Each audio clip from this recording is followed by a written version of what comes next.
so that we would have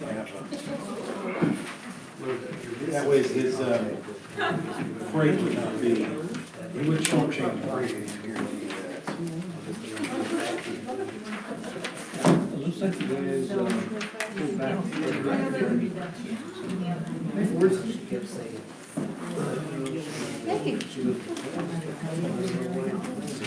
Didn't we have a whole new bylaws, Doc?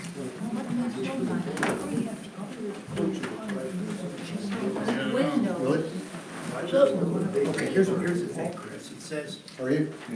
Okay.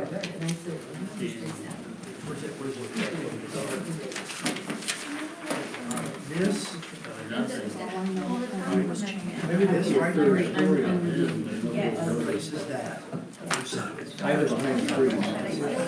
And down here, it finishes up with only ballots. Only official ballots at the only by association. So I think all this remains intact. Okay, so the only thing is up to the semicolon. If you really want to read, I even have this. the whole product manual. I pulled off the website. I think they got one. This is 16.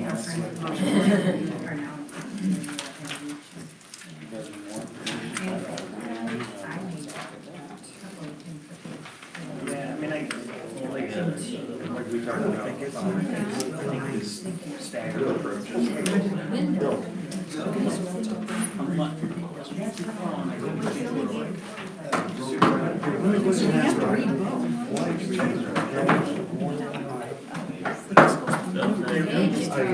Read this to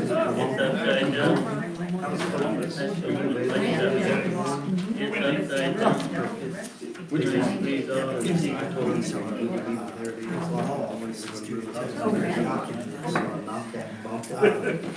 Read from 1 to 8.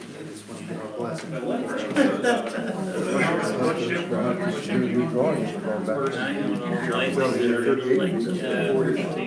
right.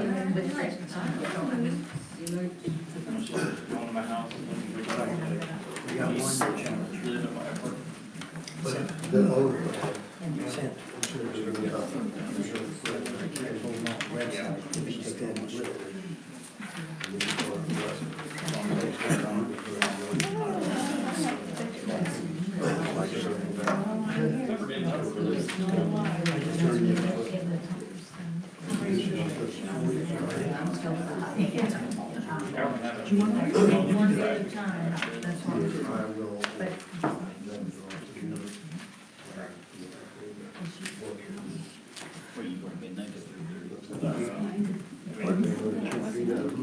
I do that. So you still want to go right back here.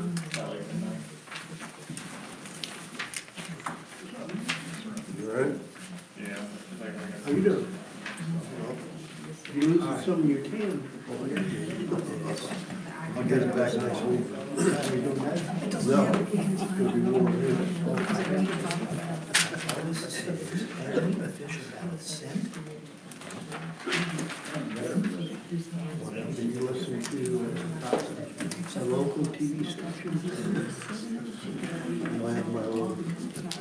Here we go. Ladybugs. It's all in your mind.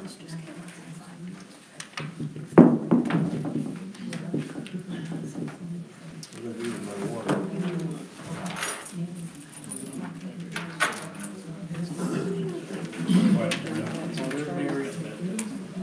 This yours? Yeah, we have some. I'm boring. I have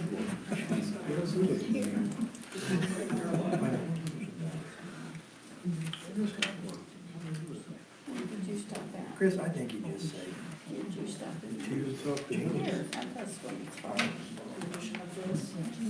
And there's only official ballot sent, given or made available to only association.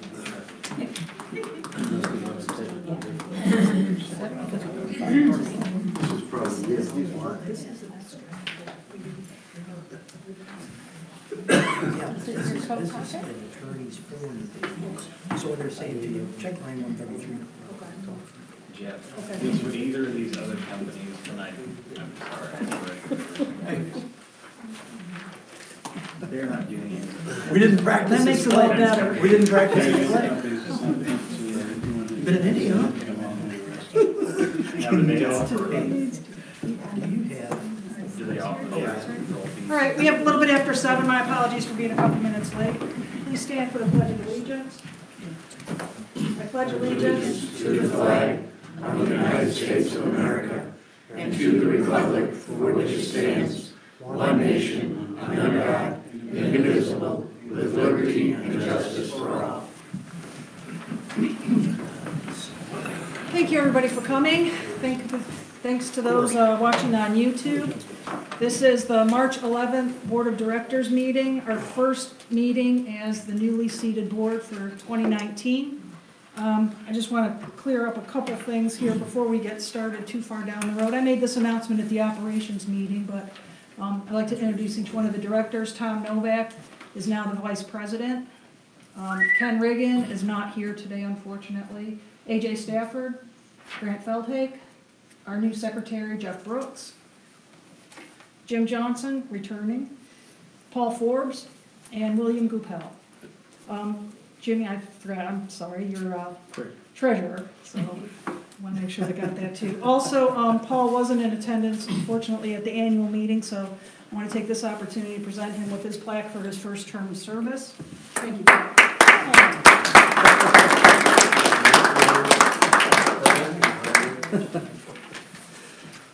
You spelled my name wrong. That's only happened once. Now that all the pleasantries are out of the way, we can get down to business. So, first thing, we'll go through the announcements. Clear Creek Conservancy, Dwayne Kelly. Dwayne Kelly, 282 Baker's Landing. Everything's still the same. We're still going to have to seal the spillway, but we're going to try to let Mother Nature get us down a couple of 3 inches sometime during the summer and seal it at that point in time. The weather just got us in the fall. It got too cold for them to seal it properly, so it needs to be sealed. But We don't have any dangers by delaying it anymore? pardon? We don't have any dangers by it being delayed a little bit longer? We're okay? No. Okay. They got it sealed a little They got one bit, coat on it. but they didn't get it done like it should be. All right, cool. Hey Dwayne, what do they seal it with? Pardon? What do they seal it with? I don't know the name of the product, but it's a partial epoxy seal of some kind that they use on a lot of masonry and dams and so forth. All right. Thank you. Okay, next order of business, Floyd Township Fire Department, Brian Irvin. I don't see Brian here today. Get on. Do you have anything? That's fine. Nope, just a few runs, all we had the last, been pretty quiet so far this year. Okay. Had some trees down Saturday night, and an infant sick last night. Okay, thank you. Neighborhood Watch, I don't believe that they've met yet for the first time this year. Is there anybody here can speak to them? Nope. Okay. They had a successful, Wow, the chili Chili cook-off, yeah, the Very chili successful. cook-off. Yep, that was excellent. They actually ran out of chili and had to turn the last couple people away before the voting completed. So it was a really, really good turnout for a Saturday, so it was nice. Which number one? I don't know. I forgot who the winner was. Michelle Michelle Scott, Yeah, What yeah, number? Michelle got it. and number 2 is Ken. Second Roselle. place is Ken, yeah. if you could just follow a recipe, because I am no cook. It was a really great turnout. HLCS, Harold Pato, I don't see Harold today. Helnack, Jan Salee, They meet tomorrow, tomorrow, Yeah. first time this season. first time in a little while, so. Okay, thank you, Grant. POA Security, Brian Helmer. I've got Brian's here. Brian reported the burglaries have slowed down a bit. There's only been one reported this past month on February 25th. 298 Jefferson Valley was burglarized. Stay aware for your neighbors and watch out for each other. The calls for service, there was 19 traffic stops, 8 citizen assist, 3 3 harassment calls, 4 paper service, 2 domestics, 1 assault, 1 911 hang-up, 1 child custody issue, 2 alarms, 1 burglary, 1 Department of Child Service call, and 1 fraud. We wanted to remind everybody, spring is around the corner, and we're going to have people out walking, biking on Heritage Drive, so please slow down and pay attention to the bicyclists and the walkers. You need. Presentation of agenda. If there aren't any additions or corrections, I'll take a motion. Motion to accept. Second. All in favor? Opposed? Okay. Presentation of minutes, February 11th board meeting. Any additions or corrections? If not, I'll take a motion. Motion to accept. Second. All in favor? Aye. Opposed? Okay. February 25th operations meeting.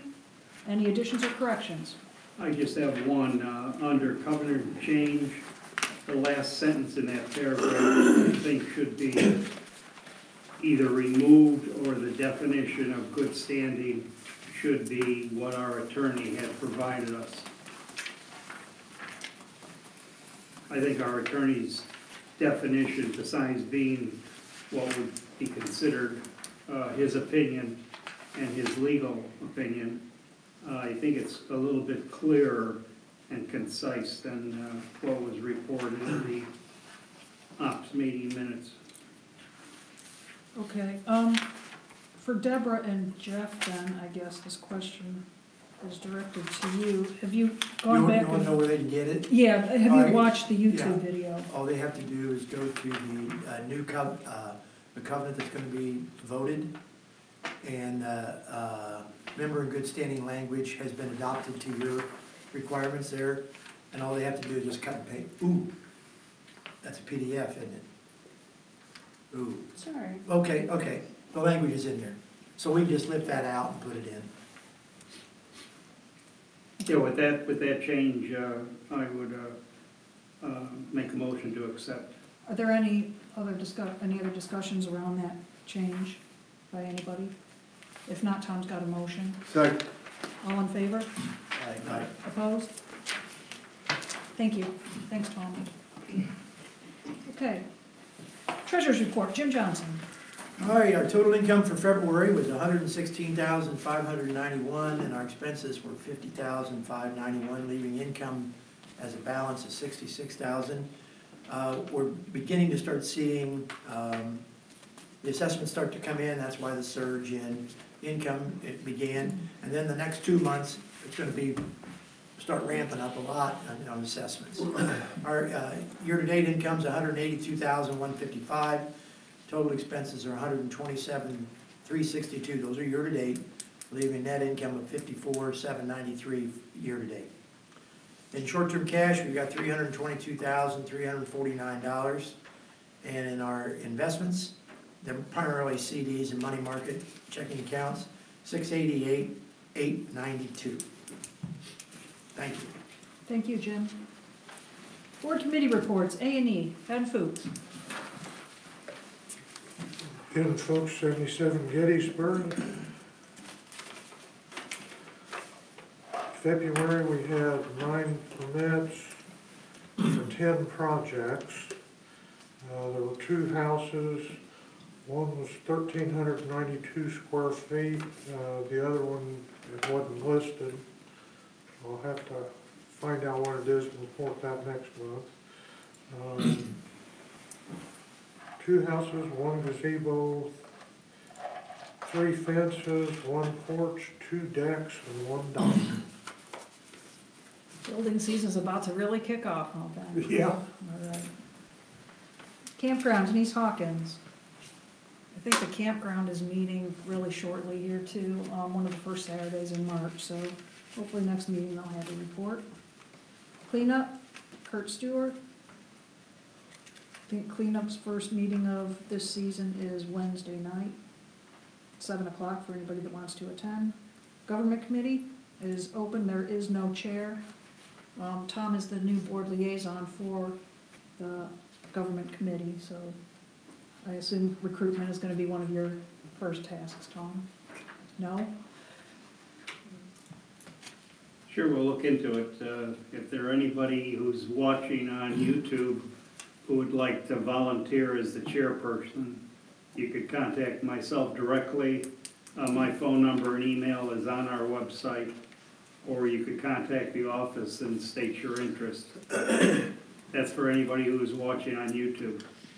It's a real important group, and the previous chairperson, along with its members, made some very successful strides getting our communication with the commissioners in Putnam County up to speed. Thank you, Tom. Lake Committee, Kent Hoops, I don't believe that they've met yet. Their first meeting will be the 27th of March, 7 p.m. in the clubhouse. Thank you. It's every Wednesday, the last Wednesday of every month. Clean Water, Phil McKinley. No report. Long Range Planning, Harold Pato, not here today, but Deborah, I know you're co-chair, I know you guys are getting ready to meet as well. We're pulling together to see when everyone's available for a meeting. Okay. Siltation, Dwayne Kelly. Wayne Kelly, 282. We still are going to have our first meeting March the 28th. That's the fourth Thursday of the month here at 7 o'clock.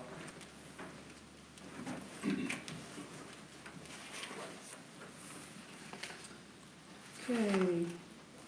HLEPT, John Deegan. A little surprised to see my name on this, but okay. A surprise. Welcome back. Thank you. The EPT met for the first time this year, last week I believe it was, Wednesday night, and we're starting our planning for the year's activities that we're going to get involved in. Right now our focus is getting ready for the bad weather season, which will start at the end of this month, through the month of April. Make certain that the communication center is working, and we'll be working on that in our next meeting, and some other activities. Thank you, Chris. Thank you. Just an added note for John's benefit. The Clear Creek Conservancy is developing an emergency plan in case the dam breaks. Okay. And basically I gave Kathy Deere your name and your co-chair's name to get contacted, because that plan will be incorporated or added to the existing Putnam County plan. To the county plan. So they'll be contacting you. Thank you. Manager's report, Ken Roselle. All right, I'd like to thank everybody who attended the annual meeting last month, whether in person or live stream. Your participation is appreciated. Next, I have been informed by a representative from Canaan Church that they will no longer be holding the fish fry on Labor Day weekend. So if any committees would like to take this fundraiser over during that weekend, please contact myself for information of past sales from the fish fry. Next, as warmer weather is fast approaching, this week I will be addressing property violations in accordance to our rules. Like it or not, it's my job to address property concerns to ensure the image of Heritage Lake looks the best it possibly can. Abandoned vehicles with improper registration, cluttered porches, yard debris, and yards not being mowed are just some of the reoccurring topics that are addressed. Please refer to the general rule book or review it on the Heritage Lake website. The marina opens March 23rd, weather pending. If for some chance we have another cold snap or bad weather, it is possible the marina may close for the day. If this happens, we will do our best to communicate by email or social media when closing due to weather conditions. The Lake Committee has donated $3,000 towards the purchase of some new buoys, which I ordered today.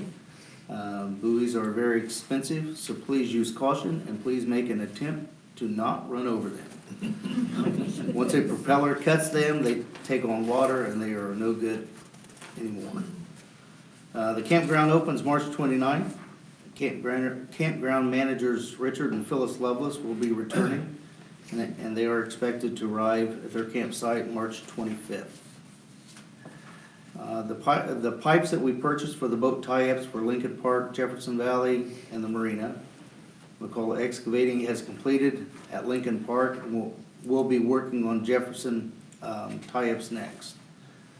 To get a head start on setting these pipes at Lincoln Park, McCullough had to set these pipes from shore, which tore up the grass area, and we will get that graded and reseeded in the spring. The rebuild of the clubhouse picnic shelter out towards the point is underway.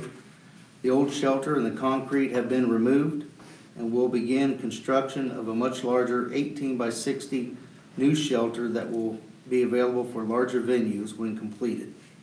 Completion date is slated by the end of May, weather permitting. And finally, we are on our 3rd year contract with Aquatic Control. We will be sending payment for 2019 lake treatment before the end of this month. They will be putting together a treatment schedule for the season that I will share with the lake committee. And once the schedule is complete, I will post those treatment dates for everyone's knowledge. Thank you. Thank you, Ken. Covenant change update, Jim Johnson. Well, we're moving right along. The heavy lifting going on right now is being done by Deborah. We have almost all of the documents that are going to be sent out copied, almost all, or all. We have all. We have all of it, and that would include the actual petition / ballot, an entire set of new proposed covenants, and frequently asked questions. Those will be mailed to every property owner that is here at Heritage Lake. And we are going to be doing a series of approaches to people when the boats are coming in, et cetera, to extol the virtues of what we're trying to do. And do everything we can, which we talked about the last meeting, a whole series of different promotional items that we're going to be doing. So I'm guessing, realistically, we're probably the 1st of April. It could be sooner. The mailers are likely to go out before then, but it's probably April 1 is when we're going to hit the ground. And the end date is going to be September 20, 2020. Questions from anybody? Good job, Jim. It's a lot of work, Jim. There's a lot of considerations that you have to do in order to get us this far, not to mention the electronic voting aspect, which is going to be a big change and hopefully an improvement and an enabler for those who haven't previously voted to be able to vote now. Those that don't maybe live at the lake or are not comfortable with the mail process or whatever, but I know there's going to be a big push this year specifically in a lot of different ways that we haven't done before to educate the community and try to solicit as many votes as we can to get this thing done finally, one way or the other. So thank you for your efforts. Thank you. I'd be totally remiss if I didn't remind everybody that has heard this that a series of YouTube videos are going to be produced on 8 and possibly 9 different topics. And the star of the show is going to be none other than Chris. Like you don't hear me talk enough. But and she has already completed 8 extensive video scripts. Unbelievable work effort on her part. Thank you for that.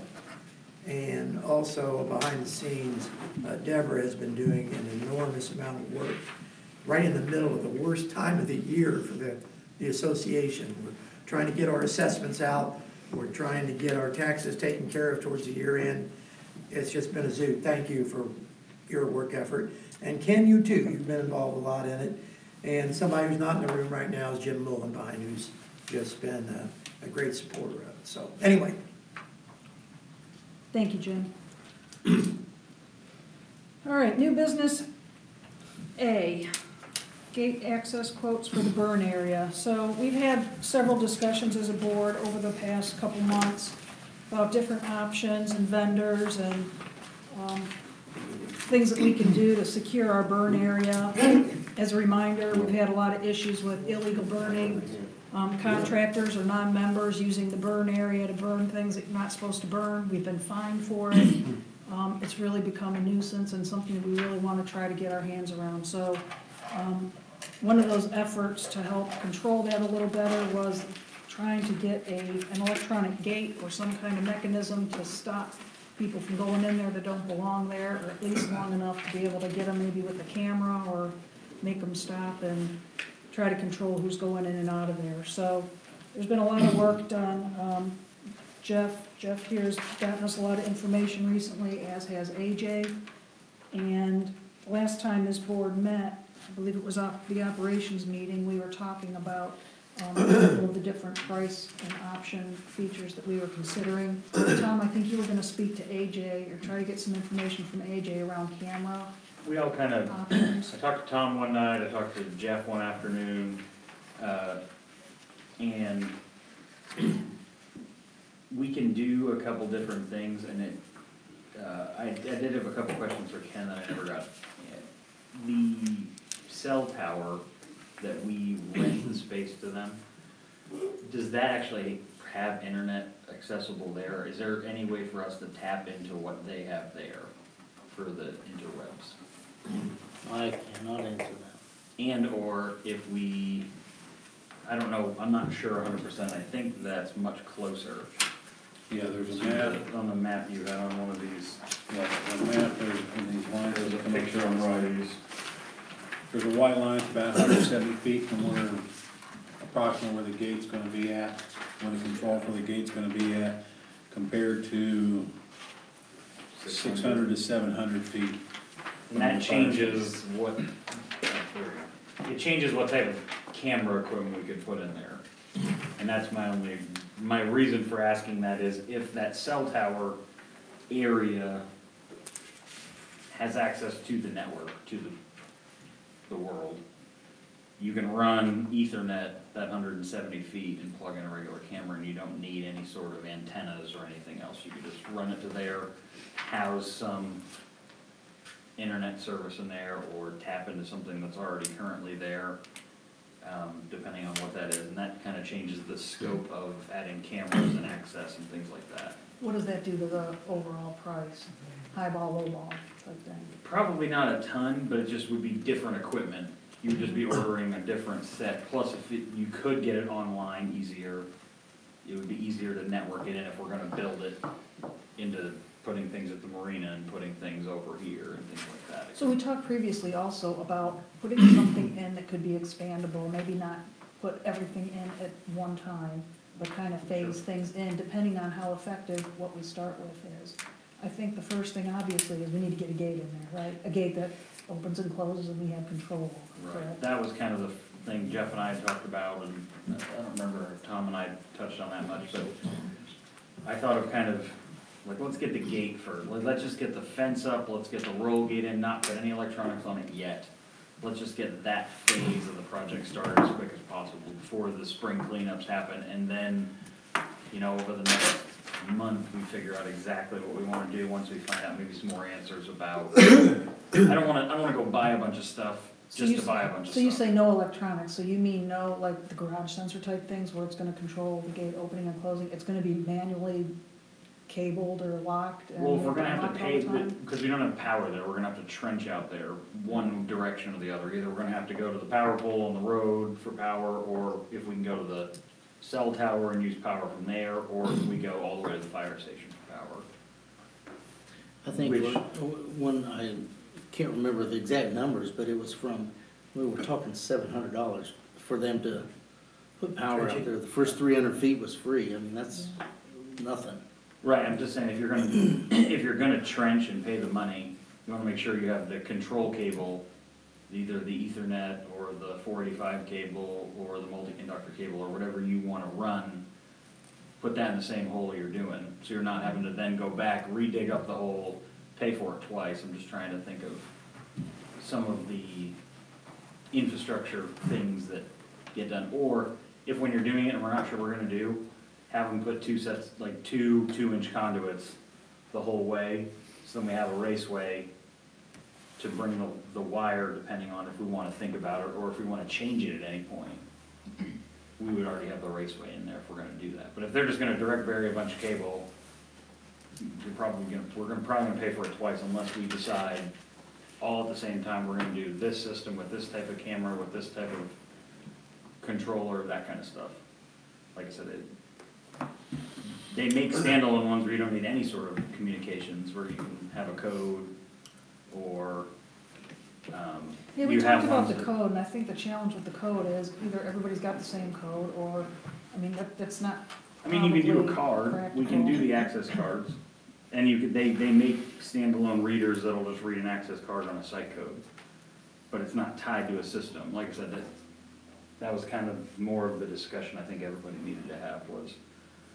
I thought we moved past that option, as, from the last discussion we had, I thought we were more about, okay, get the gate in, get some garage sensor type capability, so it could open and close, we could build card reader access. So you just want to, just somebody rolls up and it just opens I and think, then I think the rolls up? gate opening like that, plus a camera mounted nearby, would be enough for us to get a good view of who's coming and going. When they're leaving, you get a view of their license plate, when they're coming in, you can see what they're bringing in, you got the vehicle view there. If we don't have something like that, that gate's just gonna stay open, because they're gonna roll right on out of it and leave it open. Yeah, I mean, yeah. I mean, a license plate camera that can read a plate is pricey. I know What's that- pricey mean? What, didn't they say 12 at one point? Was it 12,000? No. I mean, you're in the thousands Yeah. for one camera, and then you've gotta be able to run it. I mean, and you've gotta be able to house all that data somewhere. So that was kind of why, when Jeff and I had talked about it, if we're gonna hold it at the firehouse and run it on 485, that's one type of camera and one type of system. And if we can run it to the cell tower area, and there's somewhere we can house a server and things like that over there, and run it on Ethernet, we can run a whole different type of camera. An Ethernet camera's gonna run better megapixels, I mean, it's just a. So it doesn't sound like we've done enough research on the camera aspect to be able to make a choice or a decision at this point. And they also make a wireless thing, so say we just wanted to trench out the power, they make a thing called Ubiquity, is one we use at work, and you basically would set it on the pole, and you'd point it up at another receiver, and you could wirelessly transmit from there, and there wouldn't be a cell service. I mean, there are some options with that. If we had a camera mounted, let's say on a pole, right next to the gate, 10 feet in the air, you think it's gonna take that much of an expensive camera to read a plate? I mean, just depends, it's not that, if you're looking at it live, is different than if you're trying to capture it on a server where it's gonna record so many frames per second. So I just wonder if we take that camera that we had mounted at the fire department, take it down and put that on the pole. That was supposedly a pretty good camera. Yeah, I mean. I don't know that. Basically, if you Specs got on it. basically the view of most cameras, if you were to get up to wherever that location is and stand on a ladder and you closed one eye and you looked out, that's what the camera can see. From that depth and everything. So if it's 10 feet up and the car is 65 feet away, can you see clearly a moving car's license plate and read it with one eye? Well, it wouldn't be a moving car, because if we put a gate up, Stop. I mean preliminarily, let's just say, Well, if they're pulling for up like on the arguments, front plates, there's no front plates in Indiana. no, I'm talking about, car pulls up to open the gate. This is preliminarily, we put a gate in, car pulls up, whatever mechanism sees a car, the gate opens to let them in. At that time, the camera gets to see the back plate, wherever we put that camera. And I'm saying preliminarily, if this works, we don't have to go any further. If it doesn't work, we've got a gate that opens, and we change the situation on the camera. I don't So know. you're saying We set already the have a camera camera. back, you're Uh-huh. saying set the camera back away from the fence on its own post, That's looking at the correct. back like an Looking at the LPR. back of Right the car. angle, yeah. Yeah. Yeah, that could be done. And that wouldn't need, you could definitely lower the horsepower on the camera for that if you're gonna put it out on its own. I was thinking of mounting it to the fence that was already there versus making it its own special. But won't that be two electrical drops? No, all the cameras are low volt. Jen, you Low have voltage something? means voltage. Yeah. Low voltage, you could run on a POE, you could run on a switch that you'd run. It would still be some sort of electrical. I mean, you get a Wire conduit to to it, it, I mean, you yes, get to run yes. a piece of conduit to it, but if you're gonna put You're it back correct I on. think Jim's got, But you're not doing you're not running two circuits out there. Jim, Look, each of us on this board bring different experiences and knowledge. I have no idea what you're talking about. And I really, and AJ, I mean that with great respect, we're depending on you guys that are doing this research to make a recommendation to the board, because otherwise we'll continue in basically 7,000 RPMs and we're not engaged. So we need a recommendation on what we ought to do. And it's clear that we want to be able to read a license plate. We want to be able to look forward for other future things, and you referred to the word raceway. Is that like a piece of conduit that you can fish wire through? Is that what that is? Okay. I do know some of the things you're talking about. But if we can get that clear, this is what we ought to do, then the people that are a little challenged in terms of knowledge can vote on that, relying on your experience. and that's what I was kind of hoping to have today. It doesn't sound like we're there yet.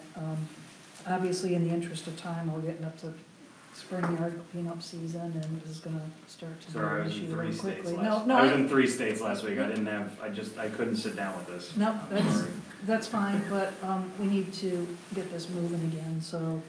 I mean, Jeff has a lot of information. Like, he did a ton of legwork. Like, these are great. I think all the slide gate controllers and things that he has put in place, we can get any one of those things. I was just thinking of, like Jim said, engage in the process of the project. Let's get the fence company here, because the fence company's not putting in the rest of this stuff, to my knowledge. Let's get the fence put up. So there's a deterrent. There, people see a fence, oh my God, there's construction, something's happening. Okay, in the meantime, while that's being scheduled, that gives us another week or two to sit down and look and go, I will do my best to try to sit down and go, okay, we need this camera, we need this, but also these quotes that he has, any one of us we can just pick one or the other. I mean, they're both good controllers, they both seem to have the DF Supply one has a slide gate operator, this has a slide gate operator. The biggest difference between the DF and the, I mean, they're doing $200 of each other, so I the mean, fast access was the DF is, when we talked about upgrading in the future, that system is upgradable. right. And the email, I think I ended one of my emails with, because this map I put together, a little white line going over to the cell tower. That could also be a spot for the bark park behind there, and there's your exit, there's your supply for a gate controller on the bark park. That's a whole separate discussion. I know, but that's just showing you the, just the upgradability of it. And that's what we're looking at is expandability, so, I mean, if I had to put my hand on it right now, I'd say the DF Supply one, because it's expandable, it covers everything we've talked about, it's buyable, I mean, we can order it, get it here, in short order, I'm assuming from what we so that's the talked about. quote, that's the quote for 3870, right? That's non-installed, correct? Correct, that's just this is hardware. Okay, so unless AJ, you or Jeff are in a position where you're comfortable to make a motion on this, to either give us the starting point, a cost maximum, or whatever. So we need $1860 for the fence from K&M. You sure that you might look at that? Isn't that down? I think you. Oh, I'm sorry, I'm on the wrong. $3720 for the fence from K&M. Non-installed. No, that is That's the installed. fence. Yeah, I'm not putting the fence up, Tom. I'll run wire, but I ain't putting up the fence. Yeah. But the DNF is not, No. K&M fence. Oh, okay. You're right on the map. A&M fence. That's what I was saying, do we want to approve these things separately? Do we want to add them all up together and do them all as one motion? I think we need We're a asking total. you guys. Yeah, Yeah. we need I to think know a total. We or at need a least total max. budget to work within, and then I think it's on you guys to define the options. The options and order of deployment, I guess. Well, I think Ken you kind of had a little idea of where that was gonna be when that first quote came in from Corson. I think everybody kind of swallowed it hard. Like $18,000. Yeah, and then, I know you mentioned you expect to be a Can lot I get less that than in that, my so. box or something? What was the install fence? 3720. Okay, Yeah. So we're taking $7,500, gets us the controller, the card reader, and the fence, and the slide gate. And the pedestal, and the. We were talking about a sensor opener, weren't we? Right. The drive-up sensor open, that was one thing that was talked about. A recorder plate, not a card reader, not a, Yeah, we weren't, no I card reader. didn't think we were doing the card reader to start I with. think you talked to Chris that has both. The card reader, it's not on this. Oh, the second one on here, loop detector sensor. The socket, for socket loops over in concrete. I think one thing that it sounds like Ken's assignment would be to contact the cell tower and see if they would give us permission to use the electricity if they have it there, and to also install equipment there, at least some type of mechanism to store the video, and also a mechanism if they have, oh, the other thing is, do they have internet? And also a mechanism whereby it could be shipped from there to someplace with internet access. I thought we had, Jeff's follow-up to our discussion at the operations meeting was to check with the fire station, and I thought that you got, Yeah, the fire answered that they station, were fine with. the fire station's supporting not an that. issue. The advantage to going to the cell tower, it's less than 200 feet, and you're gonna have to go a little bit more expensive cable. It's 625 feet from, approximately from where the gate's gonna be at, to the fire department, to the back wall, actually the center of the fire department, as a crow flies. I don't think we wanna go straight, because then when you gotta go out there and dig a hole and bury something, you're gonna be digging cable. So I think we run along the berm, and then it's about 700, right at 700 feet. No, what was suggested is a change in location for the video storage and transmission. But see, my only concern with that, now I'm just putting myself in their shoes. They're renting that spot from us, and we go to them and ask them to use their electricity, and they're gonna say, well, how about lowering our rent? No, I don't agree Well, with that. over time, Yeah. wouldn't it just be easier to pay the $700 to get electric to it? That's not the point. The point is 700 and some feet You to get can't to the run it. firehouse. You can't, okay, so for the layman that doesn't get the difference, Thank you for looking at me when you said that. 485 communication and Ethernet, like your internet that everybody has at their house, or most people have at their house. Ethernet can only go a maximum of 330 feet of transmission before it has to hit another device, which powers it back up and keeps it going, unless you're gonna run fiber. So, like I said, there's a lot of technicalese difference to do between, that's where you gotta know where the end is and where the beginning is. So You why gotta know why don't we how far. look at fiber, look at everything, and then you tell us what we should do? Sure. There's some cable options. Because I'm gonna tell you, we're gonna keep talking about this for another 2 hours. RG11 cable. I don't know what RG11 cable is. RG11 cable, you can run 1,000 feet. That's all I. But we need leadership from you It's guys What to we're tell us what to do. looking, to Jim's point, what we're looking for is you guys need to come to us and say, this is what we recommend. We recommend we do this gate, we use this sensor, we use this access, we use this camera, we store it here. This is the ballpark figure we're looking at to complete the package. I And we think got- that's what we need, because we can't make a motion until we know those things, Okay. I don't think. I Right. agree with Ken regarding, the cell tower. So can we say right now, cell tower is not an option? Okay, we'll run to the firehouse. We'll just do it based off of running to the firehouse. That's fine. But if we're gonna wait a whole nother month to start the project, like I said, I think that we should at least get the fence part moving, get it on their schedule, so at least we have something started.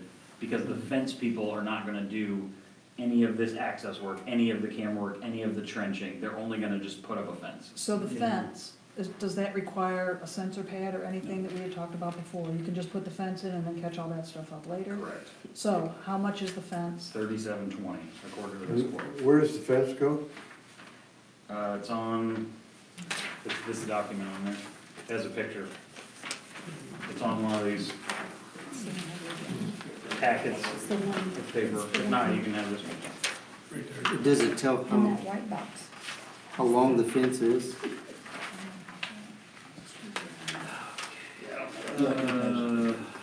Well, it's got a 20-foot gate. The gate's 20 feet, and it's 30 feet full length because it has the rails, it's a cantilever fence, slide fence. Actually, if you, at the burn pit, there's 2 berms coming in, and it's gonna go between those, and then there'll be, some bolsters drop down in the ground. So you have the gate in the middle and then the fences to the And right and left? actually, the gate will slide, it'll be in the middle, It'll it'll slide actually towards the cell tower. There's room for it to slide over there. And then, all the electronic equipment can be added later. We'd also talked about putting 6x6 or 4x4 or some kind of posts on either side of that to prevent people from driving around it, correct? That's nominal. So- charge, though. Just so I understand, from the post on each end of the gate, how far is that fence and how far is this fence?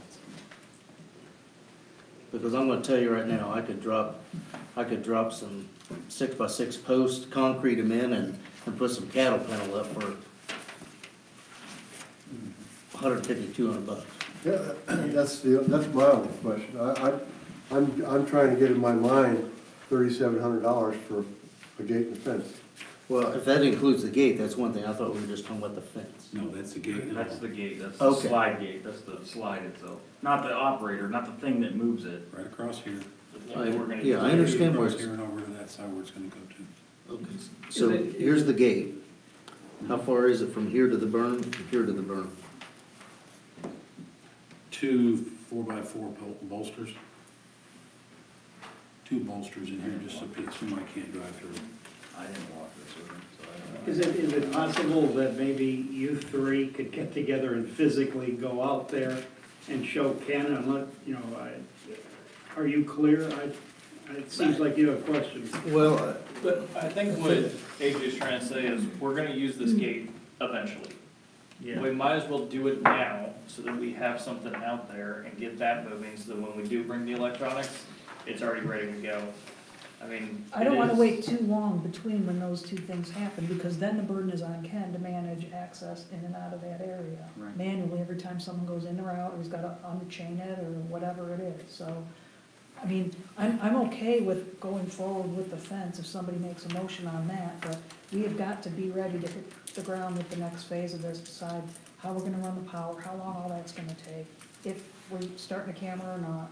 We gotta be prepared to complete the rest, so the burden isn't on Ken during busy season to keep running over there. Yeah, I really don't think we should go ahead with the gate and the fence, and I understand the objection, until you have the electronics. Because number one, without the electronics, the point you identified is gonna be true, and without the electronics, there's going to be a negative taste in the community by them having to manually open it, and even though you tell them, well, in 2 weeks, 3 weeks, we're gonna have an electronic gate. Either we go with the electronic, my opinion is either we go with the electronic gate from the get-go, or we don't. I mean, if we order the operator and they can't get us on the schedule for 6 weeks to do the fence, then they come out and do the fence and the operator's not here yet, they may have to wait a couple weeks. I mean, How much will we find? $500. $500? I think, personally, I think it was just a, This is the first fine we've ever had. yeah. Okay. I'm hearing everything everybody's saying. I don't feel qualified to vote on this right now, whether it's just for a gate and fence or for a further package. I feel like I need more information. I'm sorry I wasn't here for 2 months, but I agree to give the community something that's not clear, and they have to get out there and open this gate. we're gonna get a hell of a lot of complaints about it. So I think we should move forward. Or you just leave it open for the time being until it's ready to be operational. Yep. Then people don't have to open and close it, you just leave it open and just say, coming soon. I mean, I've done enough construction projects that if you put some caution tape on it and put a couple cones out after the fence is up there, people understand there's a construction project happening. I mean, as, it doesn't matter to me. It seems like everybody wants to hold off. I'm sorry, I didn't have enough time. I'm sorry. Oh, there's no need for you to feel bad Well, I about mean, that. that's just where I I'm feel just like saying- everything's pointing, like I needed to have this done for today, and I really apologize. AJ, There's just don't, been no, a lot. don't take it personally. I mean, we're having a discussion to try to figure out where we are and where we still need to get to before we can make a decision, that's it. The difference between the card reader installation, the equipment, and the electric eye is about $900. So do we do the electric eye to start off with? But the card reader, you gotta purchase cards, right? That's the next Then thing. you gotta I was gonna do. manage Yeah. control of the cards. Exactly. Who gets them, how they get them. Yeah, how you track them. Correct. I don't think we're ready for that yet either, Okay. at least not now. And if all the power's out there, all your wiring is, everything is in place, you can always add a card reader later as a card reader. Now, is there a possibility of buying a gate and us installing the fence?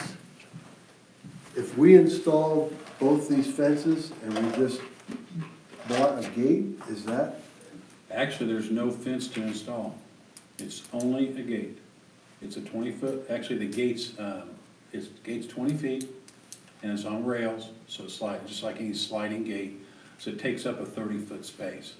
And then the least expensive, quickest thing to do is gonna be bore a couple holes on each side of the gate in the ground, about 3 foot apart, 4 foot apart, and drop poles in there. Just sink some poles in there, just like we did at the fire station out front that we're gonna take out too, so. Okay. Can you have them? You can have them free. I'll speak for Brian, you can have them.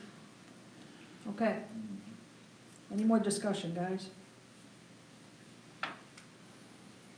All right, so it sounds like we need to get more information, bring it back to the next board meeting.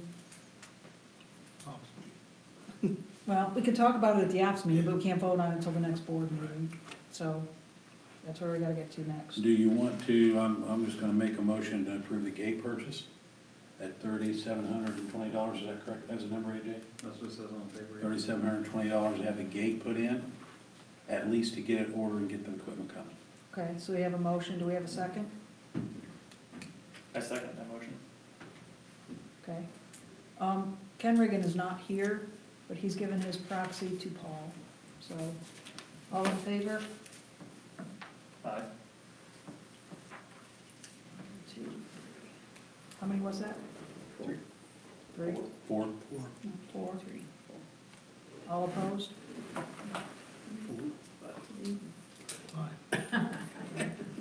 All right, so we gotta come back with more My information. only opposition is I'm just not, I don't feel clear. I'm not taking anything away from all the research you've done and all the stuff you've done, I'm not clear on it.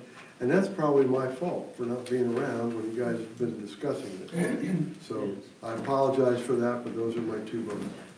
At the end of the day, guys, this isn't a deal breaker. It doesn't mean that No. we're not gonna be able to do it. We're not gonna get it done as quickly maybe as we wanted to, but let's make sure we're doing the right thing and we've got the information before we make any decisions.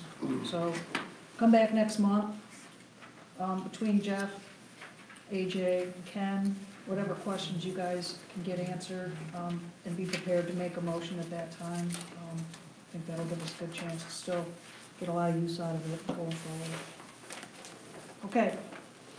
Thank you guys for your time on that. All right. Next item on the agenda are bylaw changes. We've had numerous discussions around electronic voting. Electronic voting is going to require a couple tweaks to the existing bylaws in order for us to be able to use electronic voting in this upcoming covenant election. it's not a lot of change actually than what the original wording was. So the first change, do you guys have the page with lines 87 through 137 on it? No, we only have one page. Okay, so my apologies for that. I could pass this around if you guys want to look at it individually. Deborah, do you have that page? Oh, 87, it's on the other side. Yeah, it's on the other side. Okay, Two-sided. okay. So before we go through these changes, this usually, bylaws usually take 2 readings or 2 approvals to go forward and make the change legally. But I'm asking for a single vote this time, because we've had numerous discussions with the community on this, we've had numerous discussions as a board on this. I think we've already committed many times to going forward with electronic voting and supporting it. Jim's done a ton of research, we've had a lot of questions and discussion around it, so I think we should be ready to just get this going, and that'll give us time to get the ballot out in the mail as scheduled. So the changes that we have, first on lines 133 and 134, apologies, it's not highlighted, but it states ballots, well, before we go, are there any objections to going forward with just a single reading? Let's ask that question first, because we have to take a motion on that. So my motion is to waive the second reading on these bylaw changes that we're going to read right now. I second. All in favor? Opposed? Okay, thanks, guys. Line 133, ballots may be returned by mail, facsimile, electronic mail, or other electronic means, or personally delivered to the association's business office prior to the due date. So that just kind of defines what electronic methods are being supported. Okay, so that's the first change. The second change is section 6C,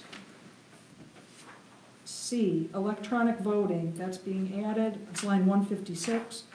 Any measure to be voted upon by owners may be conducted by electronic voting in any method approved by the board of directors. So those are the 2 changes. Questions or discussion? Those are in violation of the covenants which require a signed ballot. How are you going to get a signed electronic signature? Our current covenants require a signed ballot. Therefore, you will not be able to use this for covenant changes. Our current, you're correct, it requires a signed ballot, but the return of that ballot is being supported in multiple methods, not just mail. You can have a signed ballot electronically sent. 100% of the ballots are going to be signed. Yes. So you're going to receive a facsimile of a ballot? That's hypothetically true, yeah. Yeah. But the facsimile has a record of the receipt of it, the telephone number from which it was received, etc.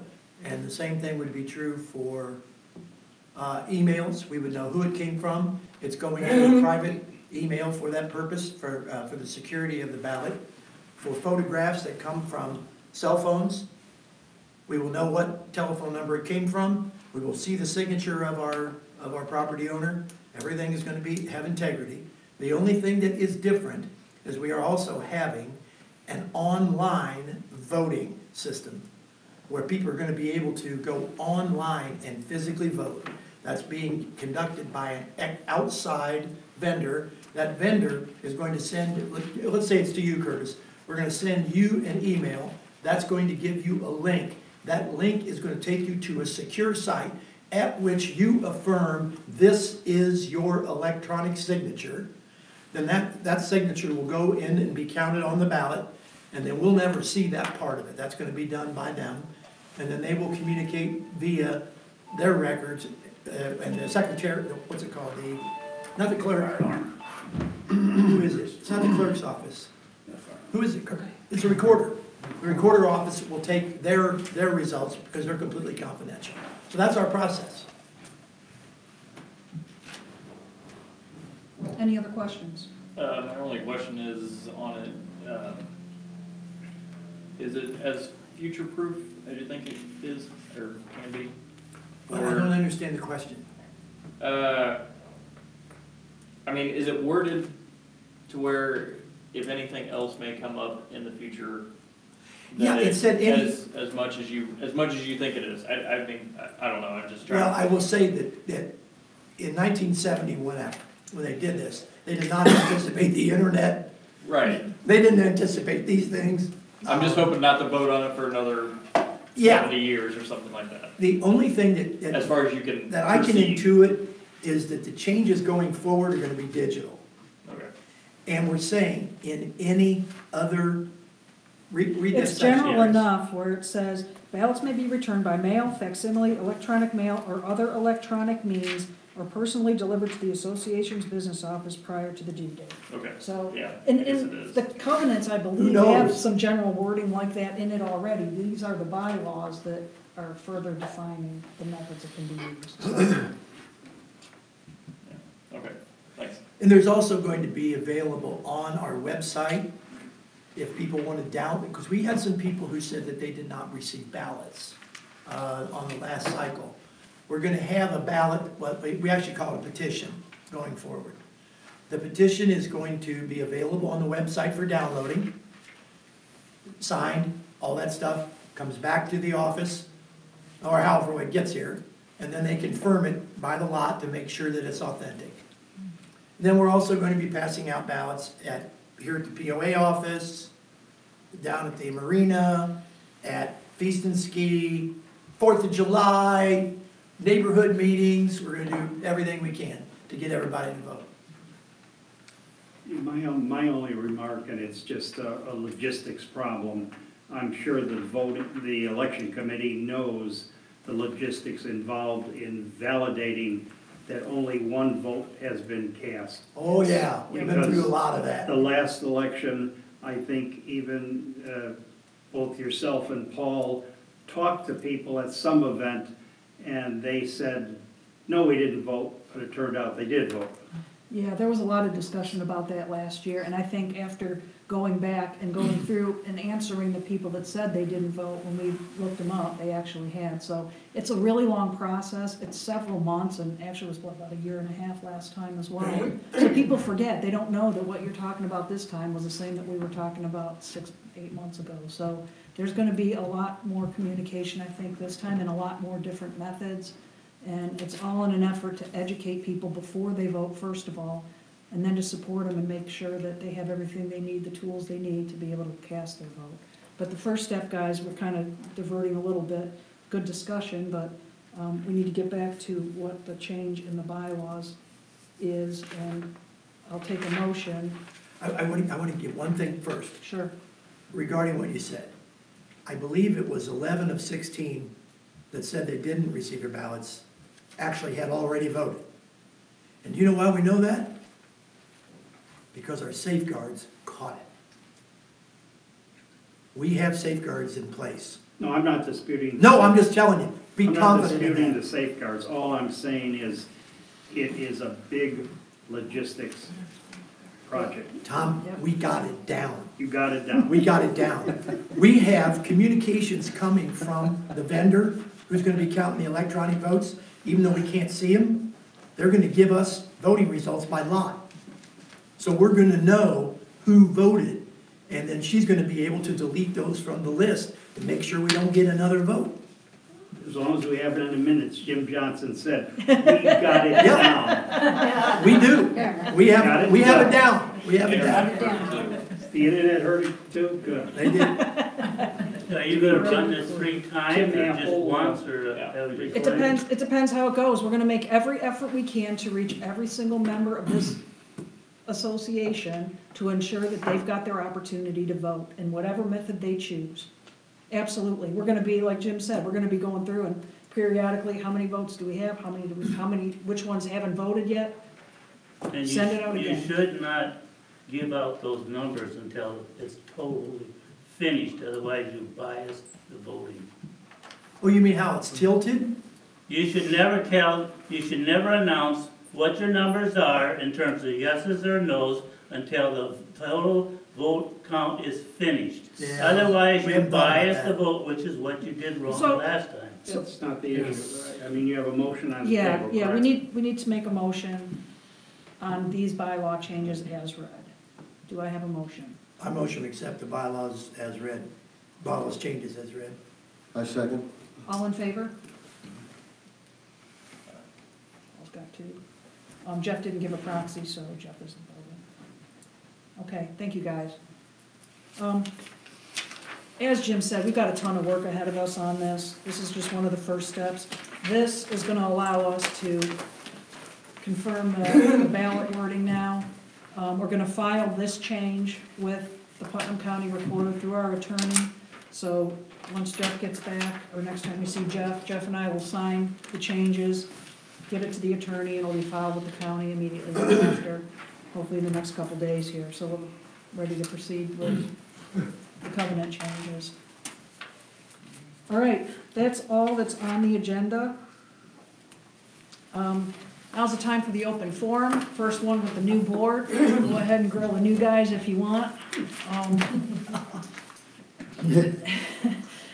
Leave the seasoned ones alone for a minute, I guess, until we get busy. Bill just tipped his hat. Jeff left. The other one's already out of fire. Exactly. He's already got. So before we start the open forum, please just raise your hand when you're called upon, stand up, give your name, your lot number, and state your business. John Deegan. Good evening, John Deegan, 218 Patriots Landing. Regarding the gate access, just a couple of comments while you're listening to your discussion. For your information, that cell tower is serviced by TDS Telecom. You know, they're the provider of telephone service into that tower. They've got multiple cables going in there for the antennas on the tower, AT&T and Verizon. The tower has an address, and you can order telephone service, DSL line, to that address. So that's your internet connection. Secondly, the tower, have you considered leasing space on the tower itself? Something to consider. You get tower space and you get tower with that. And if, I won't read it off now, but I have the name and address of the owner of the tower. The owner of the tower has changed in 2017. You probably know that. But they're in the business of leasing space on their tower, and this may be an application that they might consider leasing. Could you give us that name, the contact information? She has it, I think, Deborah? Okay, cool. yeah. But I'll make sure you have it. Thank you, John, I That's appreciate it, that. thank you. Yep. Anybody else? Nothing? Go ahead, Don. Don Williams, 138 Patriots Lane. Back on your fence, you were talking, if I'm correct, trying to hear everything that's going on. The gate, if you drive up, the gate's got a thing on it, the automatic activate it, and then it will open. What will be the reliability of that function all the time? You know, that's probably a good point as far as weight goes with dump trucks and stuff like that. I wonder how that'll work. I mean, somebody, even if, Shannon McCullough's equipment. Well, no, it'd just be a photo beam. Just like a garage door opener? Oh, well, I thought it had like pads I mean, or if you're, something. if you're gonna pour concrete in there, you'd have to Okay. pour a concrete driveway, which would take the cost. I'm still talking, take a nice spring weekend when everybody is bringing all their yard waste over and that thing malfunctions and won't open. Who gets it? I'd imagine there would be a manual override first of all, so you wouldn't be completely dead in the water, but, as far as maintenance, it's a good question. It's gonna have to give his phone number. Yeah. It'll not work one time and I'll get a call. Another question, again, I don't understand all this camera stuff. Where's the monitor that records all the information for cameras? That was part of the question that we were talking about, is where the server would be stored, Yeah. as far as the data And then collection. wherever the server's stored, say a violation happened one day on the weekend, how fast going to the server can you pin down that point in time? Do somebody have to sit and like start Saturday morning and start going through it all? Whatever the server does till you finally see a vehicle that, There's a, can I I speak to this? Yeah, absolutely. There's a lot of variables. Once again, everything that has to do with access control, because that's what I do.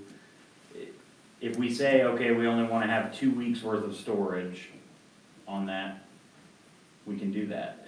If it's tied to the card reader, you could go back and you could look at the system and it would show Jimmy Johnson swiped his card at 8:05 a.m. You could go to the camera system, you could go back to Thursday morning at 8:05 a.m. and look at the camera and see what you have. But once again, that requires a card access system with names associated with card numbers, who they are. That would have to be managed by the office staff. Handing out cards, every member would have to have a card. Well, you'd also have to know that person with that card dumped the wrong stuff on the pile. Yeah. Right, so then you'd have to go back to the camera footage and you'd look, okay, Ken noticed this happened on Thursday afternoon. He'd have to go back and he'd have to start on Thursday morning and then kind of fast forward through the footage till he saw a possible violation. It is a labor intensive thing. I asked that question, I'm associated with another thing, and we have a camera thing like that. Somebody, for example, dumps a TV on us at midnight. Trying to go back and find that sucker is like, you know, you sit there and you're watching this thing hour by hour.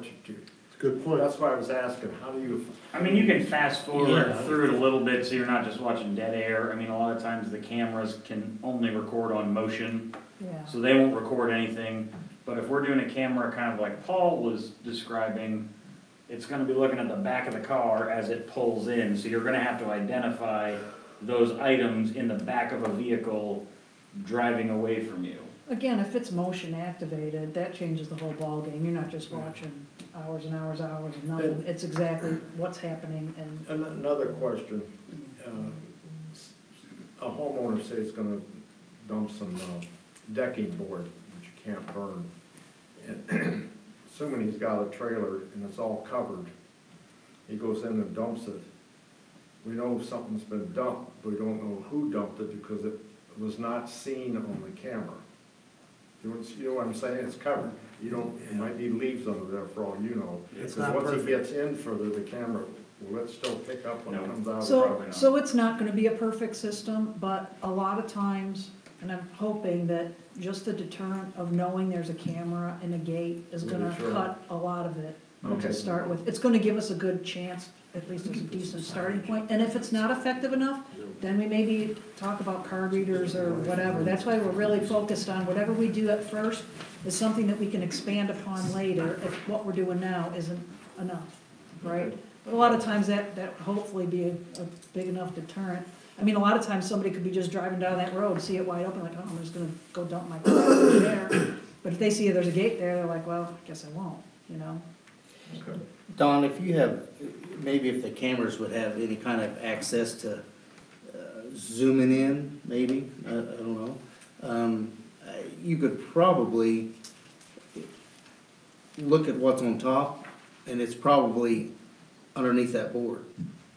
So they're probably, you know, they'd be pulling that stuff off, and the last thing, if it's covered, is the board, and it's gonna get thrown on top of that. So if there's anything that's identifiable, a stump, a bunch of small branches or something like that, because usually what people do when they dump out there, they'll dump here, they'll dump here, they'll dump here. So it's, wouldn't be difficult to identify which pile they've dumped it in. You probably need more than one camera. Because if you wanna see a license plate, that's gonna be that's gonna be 4 feet off the ground, Yeah. looking straight at the back of a car. You're not gonna be able to see 80 yards into the burn pit where they go and see that. You're gonna have to put something up high on top of the fence or rely No, I on- wasn't talking about, I'm talking about from that camera that's gonna be looking down at the plate.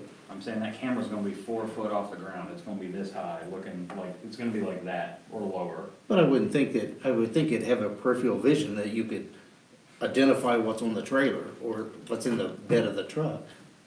Mike, I would think. I mean, sure. Well, what you're saying is the I mean, camera. you asked for my technical expertise and I'm trying to tell you, you're not gonna see it. So what you're telling me, all you're gonna see is just a plate? You're That's gonna it. see, it's not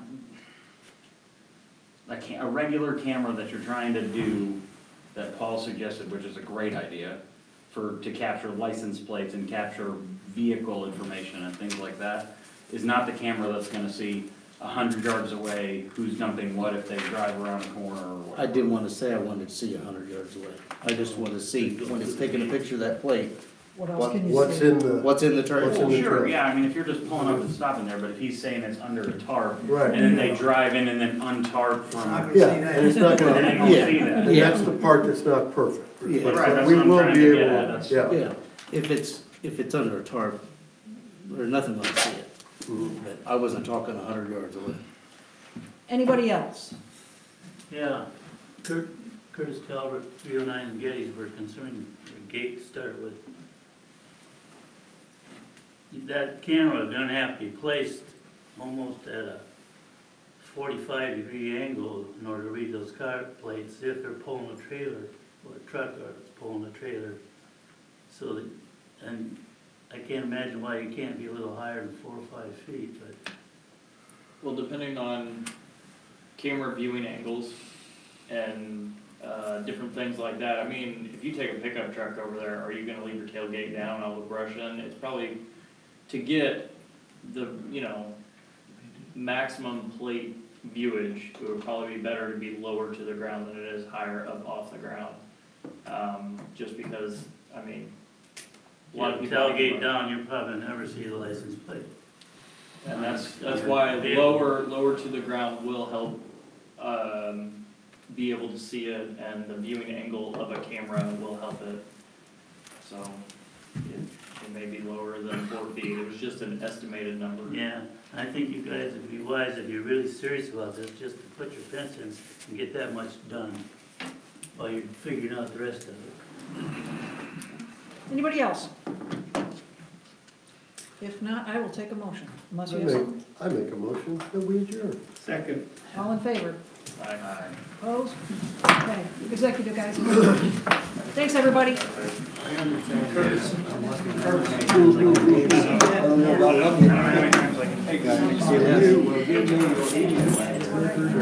I will. Once the camera's in. I will email you when I email it. The towers on the American. Oh, yeah? It's a tough one to remember. Yeah, there you go. And what the gauge going across. Right. I already put it, that's right here. Oh, yeah, you've been there. What you got? Yeah, yep, it's the thought starter, nothing else. Yeah. All things to be